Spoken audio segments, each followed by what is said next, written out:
Welcome to the Mindset Evolution podcast, powered by Self-Recoding, world-class consulting and coaching services that you can access at selfrecoding.com. Self-Recoding is a unique blend of neuro-healing modalities that will empower you to reach your full potential.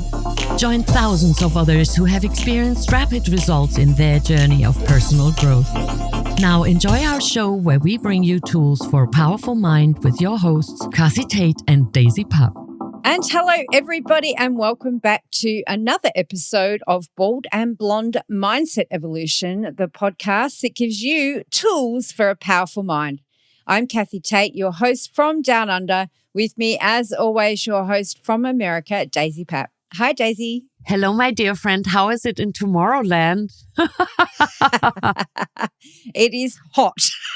Good. Is what it is. Summer's here. Yes. Good. Summer is here for sure. And I would just like to put out a huge thank you to everybody, the guy that invented air conditioning. Yes. You have my gratitude. Oh, mine too. Absolutely. And the heater, both. So what are we going to record today? Well, Daisy, as you and our audience may have noticed, I haven't really spoken about it much, but this whole season has been about relationships. Now, there's all kinds of relationships. There's romantic relationships, there's business relationships, there's family relationships, there's friendships. There are many kinds of relationships that we all have in our lives simultaneously from day to day, because there are so many types. And so it is therefore inevitable that sometimes a relationship is going to end. And so I want to talk about that today because I feel like sometimes relationships can end and both parties can be amicable, but I don't feel like that's the majority. I feel like we get very emotional about it. One or both parties ends up very hurt. And then there can be other emotions like anger, resentment, even hatred sometimes. Yeah. And often a feeling of things not being fair and inequity between the parties. And I would dare say that when it is a romantic relationship, it is in even more turmoil because we have more emotional investment than you would say with a business partner. Now, that's a very important relationship, but I don't think you'd be as emotionally involved as you are when it's somebody who's an intimate partner, because that intimacy, I feel, doesn't make you more vulnerable, but you allow more vulnerability to be shared. And that's something quite special. And it can feel like there's a betrayal of that when a relationship comes to an end. I have had a few relationships in my life, and only a couple of them have ended amicably. And it was a much better experience than the other ones that did not. And in fact, some of the other ones that didn't end amicably definitely traumatized me in the way that they happened. Now, many years later, after working and doing this podcast with you, I can see a way where I could have risen above a lot of that if I'd known what I know now back then. However, I didn't. At the time, I was still very naive about emotional intelligence. I was very caught up in the emotions in the time it was happening. And I didn't really have the communication skills to express myself very well or to try and even mend things before they came to the point where they were ending. And I take full responsibility for that because it was my lack of skills, I believe, that stopped my part being able to be carried out either more effectively or perhaps even being able to fix things before they got so bad. But my lack of skills really, instead I went silent. That's what I would do. I would retreat within when I was being hurt. And so I feel, as always, there's a lot of people out there like me. I'm pretty average when it comes to these sorts of things. We've all had trauma in our youth. We've all been betrayed or hurt by people. We've all been in relationships that have ended. And I think that I'd like to talk about how we take that turmoil and calm it down a bit so things aren't so dramatic and hurtful. And we're not throwing cups at each other and yelling obscenities. And I don't feel like those things are necessary if you can just express your feelings and let them out that way. But then I also feel like there's a need to be heard, which doesn't always happen either. And so I know that this is all very complex, but that's what I would like to talk about today. You want to talk about complexity? No, I want to talk about relationships ending and how we can do it in a less hurtful, less volatile way than I think a lot of them do end. Okay, an ending, the end. Well, oftentimes when it comes to relationships, the ending or the end of a relationship reflects the beginning of it. Oftentimes. And it's possible that we were wearing all sorts of colorful glasses. Oh, yes, and it's all so nice. There are not red flags. They don't exist. She's fanning herself. I'm having a hot flush, sorry. No, I'm not surprised by this. It's been happening a lot the last few days. I'm not surprised by this topic. So if I heard you correctly, this is what I remember, and I could be wrong, that you think that it is much harder to amicably dissect an existing relationship when it was romantically intimate, and more challenging to dissect or to end that relationship because of the level of intimacy than in a business relationship. I disagree. And I share with you why. Because there are many different levels and aspects to intimacy. There's intellectual intimacy. There's emotional intimacy. There's physical intimacy. When I go to my chiropractor, there's physical intimacy, but there is no romance. There's no business. I'm a customer, maybe that part of business. And there's absolutely clearly. You're probably not naked either, just saying. Exactly. So then therefore, neither physical nor sexual. So intimacy has many colors and facets. So the hurt does not depend solely because it was physical and or more. I'd like to go back to let's define what is a relationship. How do I relate to you? How do you relate to me? In what relation do I stand or sit to you, and what relation do you stand or sit to me? That is a relation. The ship is when we both embark and then we go places. And the most natural, although painful too, way to end a relationship is death.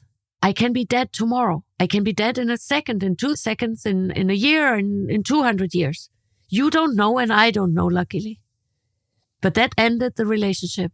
Now what you do and keep alive in you of that relationship and from that relationship solely depends on you. I can cry for the rest of my life that I lost my entire family that was older than I, me as a child.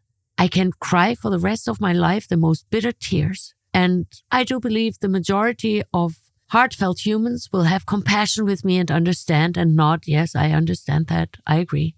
But I can choose to remember, reorganize,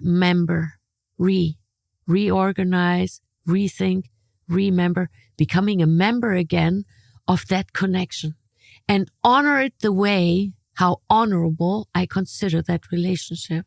So today, when I speak of my mom and my brother and my godfather, by the way, it was just a few days ago that it was like 38 years ago that the plane crashed. And guess what?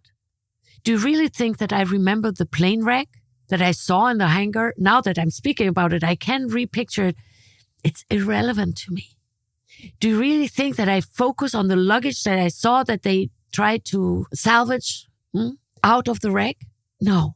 What I see is my mom there, and I see my brother as the beautiful young man he was at 24 years old, young. And my godfather, who was just a father, 4 days old was his baby when the plane crashed. And it's me. It's my responsibility. It depends on my competence on how I respond. My ability, competence on how I respond to things I cannot change. Now, I can live up to honor the relationship we shared for no matter how long, 2 days, 2 years, 2 decades. That is irrelevant. I can choose to honor the relationship and all the love and the connection we had. Or I can choose to fall into sorrow. That's my own relation to sadness, depression. So I press myself down. Different episode, maybe. So the ending of a relationship depends on me, right? What I do with the end based on the natural end of a relationship. And then there are artificial, and then there are forceful, and then there are violent endings. I get that. But it depends on the one who ended it or who it was ended to. The ended one, what they do internally in their thinking, their attitude, and the meaning they give it. I can say, Kathi, let's say you write me an email because you don't even face me and you say, Daisy, I'm done podcasting with you. Bye-bye, baby. And then I can think, oh my God, this is horrible. This is the end. Or I can focus, thank you so much for the time and experience and experimenting and the challenges that we solved and the things we achieved. And thank you so much. And I fill myself with gratitude. I'm capable of doing both. It's my choice. Do you see what you're saying? I would like to jump in with a point. Yes, please. Jump with 2, 3, 5 points, 10, 100. Come on. So firstly, I think you bang on about death. It is a natural ending to a relationship, no matter how unexpected it is. And I too have been through that and understand. And I absolutely agree. It's all in how you handle it yourself. And what you choose to do with that, how you choose to react to it. I think that when death isn't involved and let's say a marriage is coming to an end, you have 2 parties in the mix, not just one person left to respond or react or feel. And when it's all said and done and you're separate, going your separate ways, sure, that matters.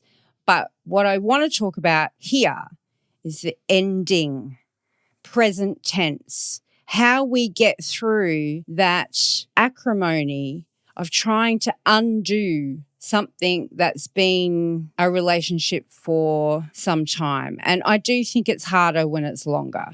So it could be a business relationship, it could be a friendship, or it could be a marriage, but there's 2 people involved and they're not agreeing about it. Is the important part, I think, because if we can both agree and there's no podcast episode, that's fine. Great. Awesome. You can do that.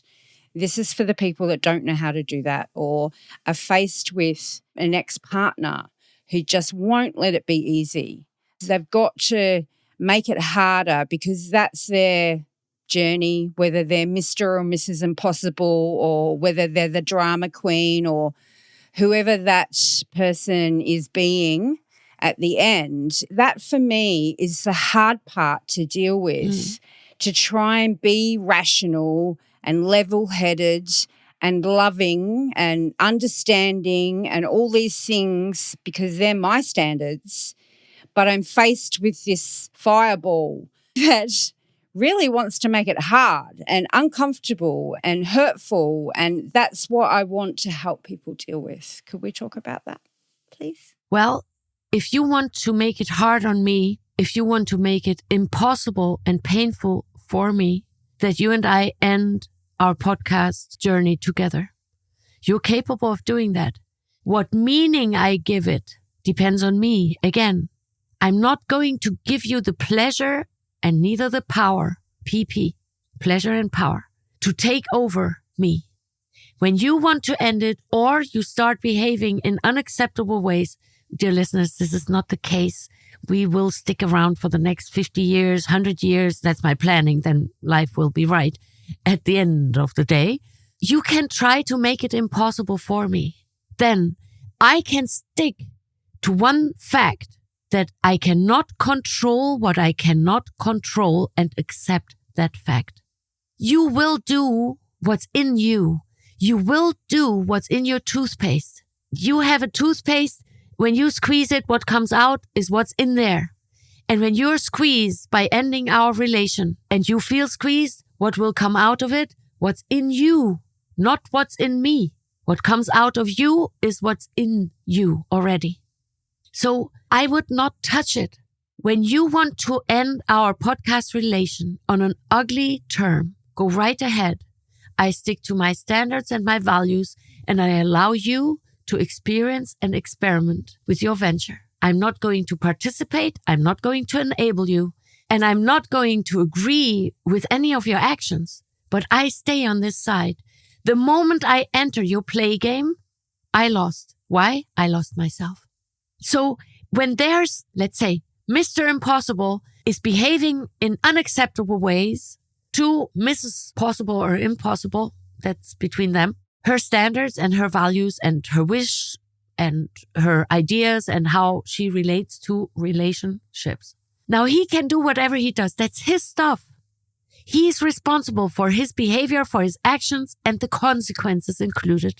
Now, when she gets involved, because he said A, now I'm going to say double A, and he comes back with a triple A, and she comes back with a quadruple A, how is that going to solve anything? So then we end up with a lot of A's. I'm not even speaking grades. This was just an example in letters. So let's take the fire away, or at least I am naturally, logically, I take a step back from a fire. Why? Because I know it can burn me. Why would I even stick and poke and make it bigger and pour oil on it? Let them do whatever they need to do. When I need to, I will find protection, legal protection, authority protection, law enforcement protection. I will find it when it comes to that degree. But me participating and getting involved in, then they won. They pulled me in. And then all of a sudden I wake up in a mess, participating and even behaving like someone I'd like to stay very far or become very far from. I think that you've hit the nail on the head here. I think Yes. This is the key. The nail! Yay! This is the key. You choose to participate in their Dirty game. BS, or you choose not to. You choose to stay on the other side of the fence because you've built the fence as part of the breakup. I'm making a little picture in my head here. And then you're not allowed to cross the fence again. They do whatever they want on their side of the fence and you stay on yours and keep to your standards. So in many spiritual teachings, there is something called like the gate of heavens or whatever. I'm not speaking religion, but I know that many people believe in specific faith ideals and ideologies and faith tendencies. And I respect that totally. Let's say someone is trying to really make it challenging for me. I've been there, by the way. I don't speak as openly as you do about it. That doesn't mean that I have not been there. When I allow them to do their play or their spiel, how some slang would say, and I stick with me, sooner or later, maybe they will meet our creator or the universe or whomever that is or however that is. Maybe yes, maybe not. But it's not my responsibility. It's their responsibility. When energy, physics, can never be destroyed, but can be steered or transformed, then whatever is in them and in their system, in their mind, in their heart, in their whatever cells or form and shape, that's their job. That's their responsibility. I don't want anything to do with it. Go ahead. Look, can I prevent you from suing me because I have a blue crayon? I can't. So go right ahead. In that case, when you say, well, because Daisy held up a blue crayon, and this is impossible because people are not supposed, because blue means this, and now you're supporting that group or this religion or this faith group or this political party, go right ahead. I stick with me. To me, it's a playful tool where I can generate images, alphabet, words, things that are meaningful to me and maybe meaningful to you. What you make up out of it is your responsibility and your consequence. So when we really want to make it more amicable, then accept others for who they are and stop wanting them to be who they cannot be. It's unfair to everyone involved. And I'm not even talking about the children, the grandchildren, the nieces, the nephews, the parents, the uncles, and so forth. When you become an amicable human being, you're not going to fight as a revenge. You're not going to create a plot in your mind and find allies to produce it or to bring it to life. You won't. Why would you? Why? I give you an example. A dear friend of mine for many decades, he was this year in summer facing with a surprise letter when he arrived home with their child and the wife from a beautiful vacation. And there was a letter from the court that she filed for custody for the child. And he looked at her and he looked at the letter. He looked at her, he looked at the letter, and he wasn't able to make a connection. He opened the letter. So she wants custody of the child. The child is 13. And guess what? She was really ugly, the wife, because she took on some untruths, presented it to all sorts of lawyers, and they created a case that was not fact. And guess what my friend did? He wrote a letter to the judge pointing out how important it is for the mental and emotional health, including physical health, of the child, that both parents will co-parent the child, because dividing a family is painful, most of all, and most importantly, to whom? The child. Guess what? In that legal system, the country where they live in, the judge even had a response. Yes, please come to a hearing. Amicably, peacefully. He stood with him. He did not go on her level because he's not doing that level. Intelligently, smartly, clever, emotionally intelligent. Guess what? They are now parenting the child. They bought 2 apartments next to one another. They live separately. And the child can come and go as it wants. Safety for the child. The child is not losing any parent. It's just that there's a wall and 2 different doors. In the house they lived before, there were 15 doors. And who cares? Now there's a corridor between the 2 doors.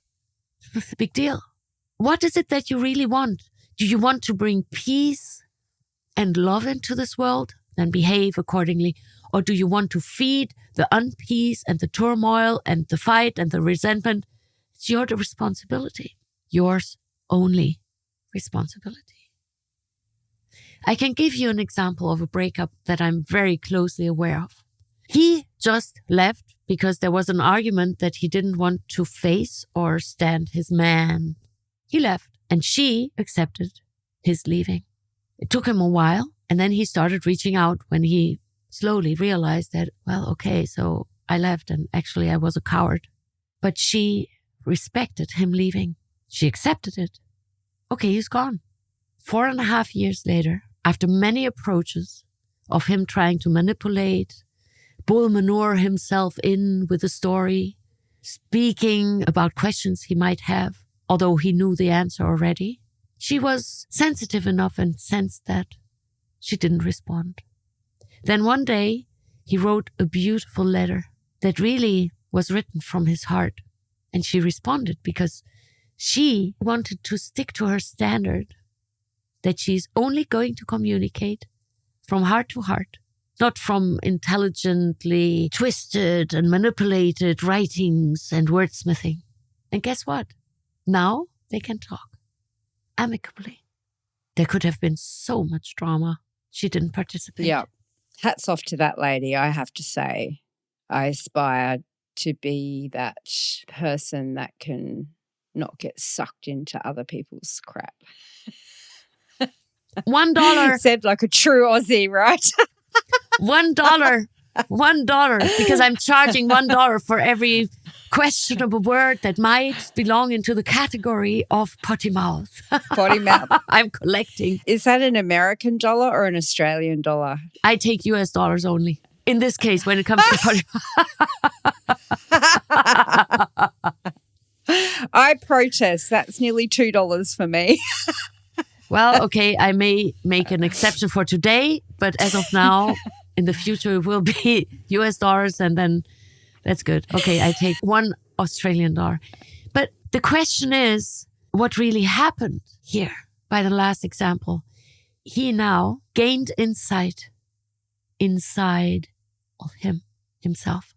And that was the key, because now he sees how treasurable it is that she was stuck and sticked to her level of handling it and not getting sucked in.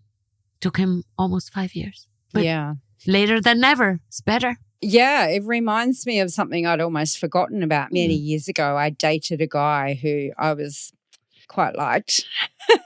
There's a bit of an attraction there. And it didn't go anywhere because he was not long out of a divorce and wasn't ready. And during that, in some of the dates, and as it came to an end, he was not very respectful at times. And this is the part I want to share. It was about 5 years later, I got a random out of the blue message apologizing for the way he acted. Yeah. So you see, no one can see exactly what you see now.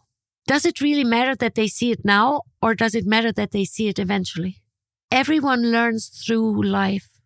I cannot take on your life journey. Neither can you take on my life journey. Allow others to evolve and grow on their pace, not on yours. Who are you to demand from me, Daisy, you should already know that. Daisy, you should evolve in this. Daisy, do that. Who are you to tell me or even think that way? Is it not basics of relationships?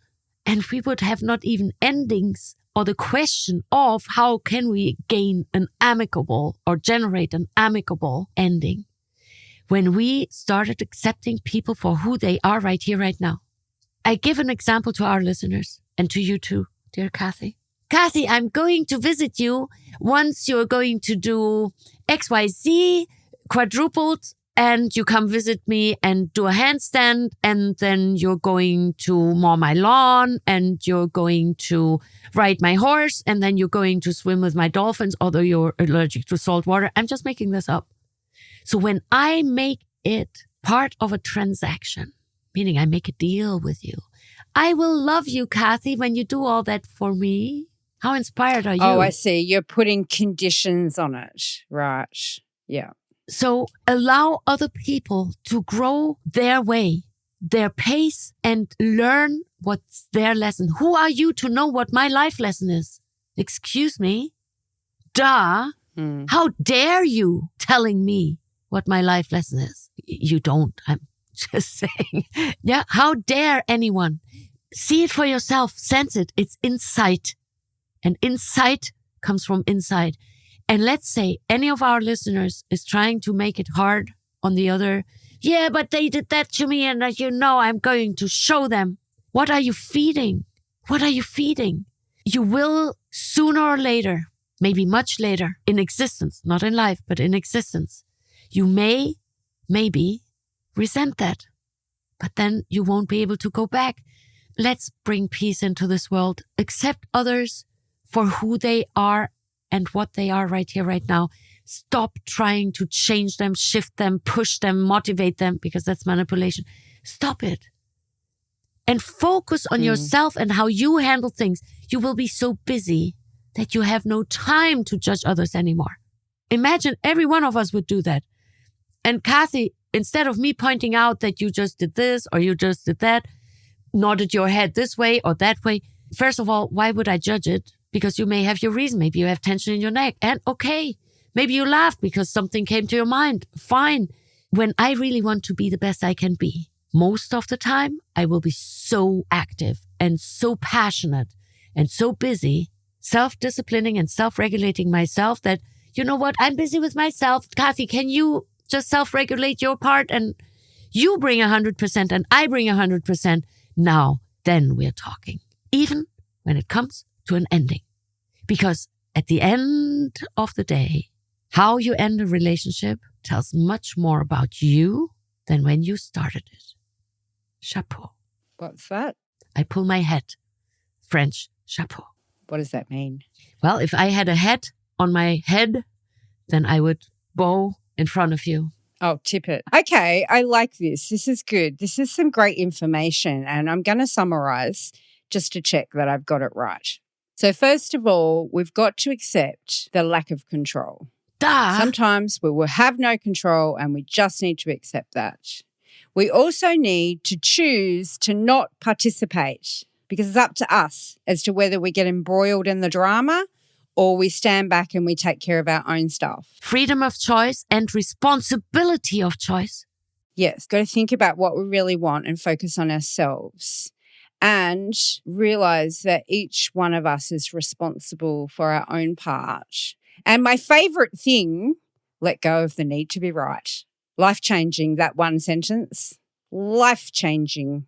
Because when I hold on to this and it's poison, I eventually poison myself. My system, all my relations, my life, my thoughts, my body, my soul, my heart, my brain. So when I now listen to your summary, and if I recall correctly, the first point was accept the fact that there is a lack of control because there's the possibility that it's out of your control. Kathi, I'd like you to learn Hungarian in the next 5 days. And I'm going to control you. Well, first of all, good luck. And second, I'm serious. Condolences to me. Why? Because it's never going to happen in 5 days. But I told you you must, because you have to, and you should, because I was able to do it. Now you have to let go. Let the choice be theirs, and you observe.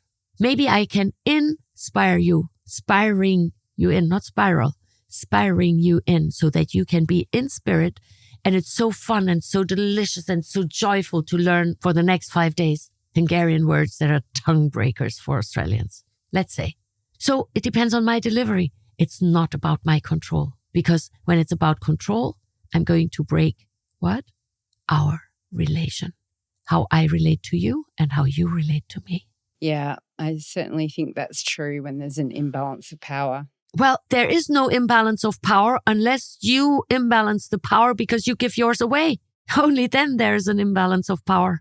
I'm not speaking politics. I'm speaking human. No, I'm not speaking politics either. I was just thinking of different types of relationships, and sometimes there is an inbuilt imbalance of power. Yes? Yeah. So that's probably a whole nother conversation, though. And Fine. we don't have time for that in this episode, Fine. unfortunately. But I think what we have spoken about has been super valuable and clear. It's really helped me see, even though I like to think that I'm at this point already now, but it has reiterated for me how important it is to not choose to jump into someone else's drama. Let them have it. Let them do their thing. Like, that's up to them. And honestly, I can't be bothered anymore with drama. I cannot control it anyways.